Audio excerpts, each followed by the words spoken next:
Good morning, everybody. Welcome to the Mayor's Monday Message for October 26, 2020. I want to start off with voting.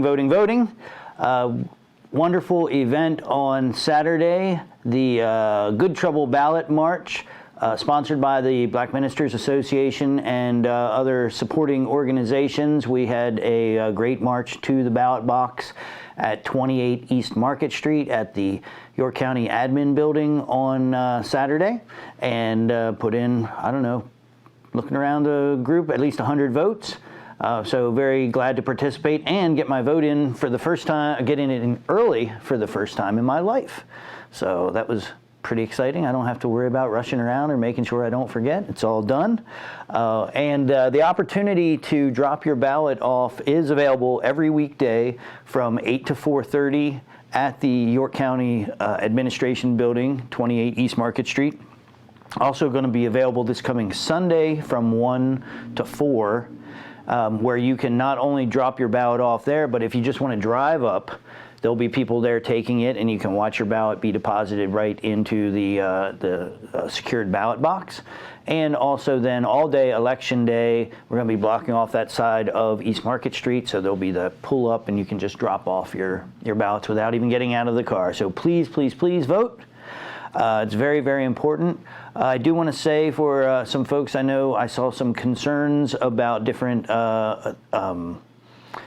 things that are going on at the administration building right now. One of them is that our voting, so optimally, our voting is supposed to go on without any kind of police presence, without any kind of voter intimidation, anything like that. It is supposed to be an open process.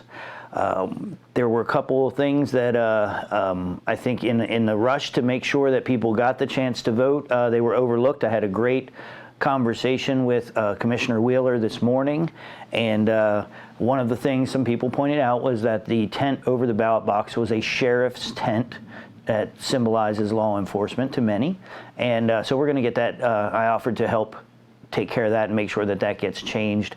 There is another issue, though, that she and I had a deep discussion on, and that is that whether or not deputies should be present around the polling place. And while this isn't an official polling location, it is a drop box. So, but I was amazed to hear that there's actually election worker intimidation going on. People being just horrible people to our election staff that have nothing to do with any of the politics. They have nothing to do with COVID or COVID policies or Trump or Biden or anything like that. These folks are just working to make sure that the election happens. And there have been, I'm not going to get into the different things that have happened or the things that were said or done, but for the protection of the actual workers, there is a feeling that they need to have some presence there, because the county commissioners are in charge of the safety of their employees. So here's an issue where we're having kind of conflicting things going on. As a previous judge of elections, I never felt the need to have any security or anything there, but that was 15 to 20 years ago, and unfortunately, what I'm hearing is that there are people that are just abusing the voting practices, the right to vote, by, and I don't even understand why, by being rude and actually by doing some things that could be considered an attack, a physical attack on the individuals and threatening individuals. So please. What I wanted to say is that we're working on some things and trying to find a way to balance out to make sure that there is no intimidation of voters, but at the same time, there is protection for the workers there. And I'm not in charge of any of this. I'm just a concerned citizen like you know, but contacting the commissioner and trying to have a discussion with all the commissioners about what is the best way to have the vote go on and allow for the best access for everyone. So just wanted to let folks know that I know that those issues are out there. They were brought up on Saturday during our march, and I have reached out first thing this morning to the commissioners to try and get this addressed. So, for some other great things happening in the city, Incremental Development Alliance, small-scale real estate development workshops. Have you ever wanted to develop that vacant property near your house?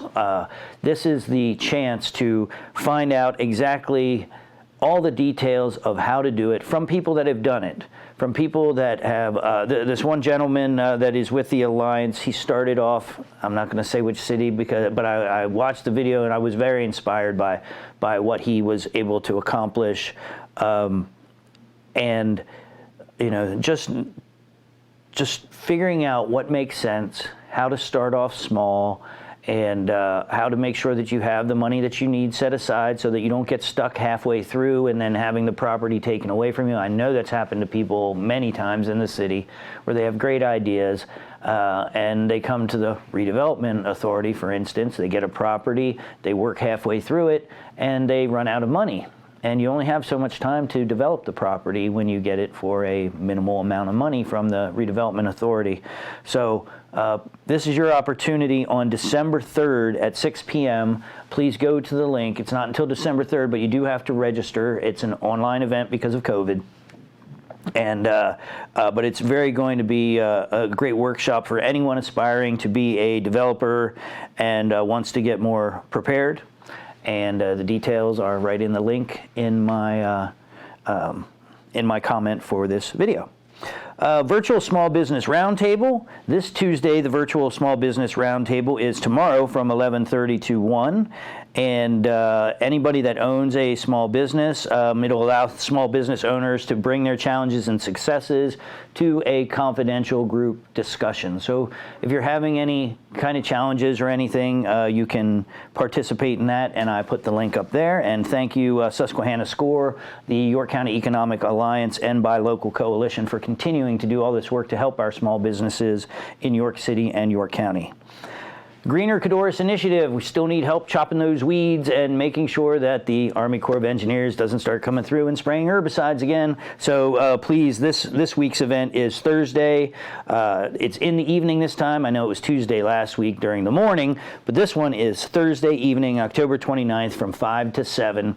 Just meet at Foundry Park Plaza, 222 West Philadelphia Street, and right by the waterway and Grant Street, the intersection of Grant Street and Philadelphia Street, and they'll supply you with tools and everything. So if you want to make the most out of the fall and get some last time out there, feeling like it's summertime, chopping weeds and cleaning things up, please come out and help the Lower Susquehanna Riverkeeper Association protect our Codorus Creek. Trick-or-treat activities. Due to COVID, and I'm sorry, I know these things are disappointing. We're going to have more disappointments.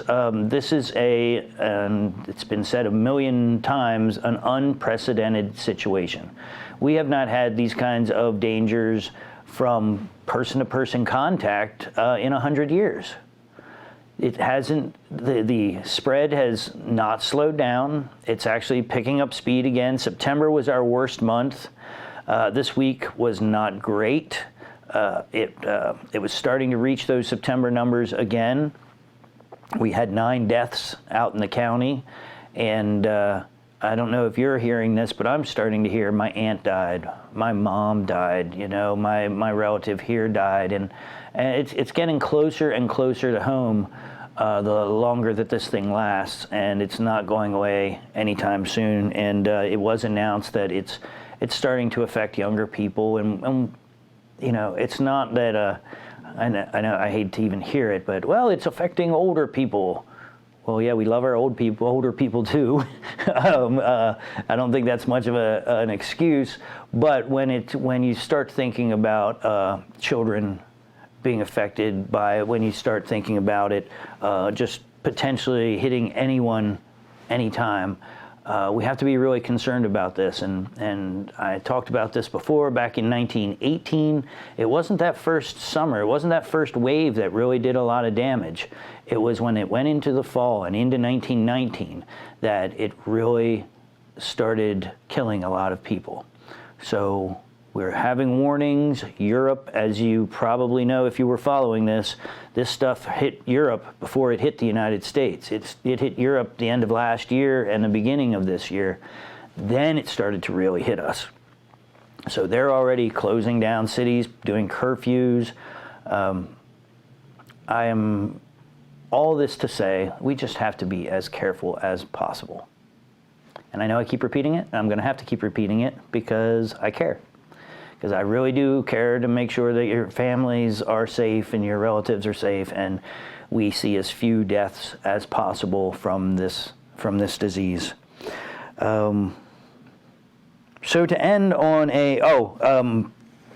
as for trick or treat, due to the Pennsylvania Department of Health and CDC guidelines on large gatherings, we are not supporting, the City of York is not supporting Halloween in any way. And we actually never have an organized Halloween that's organized by the city.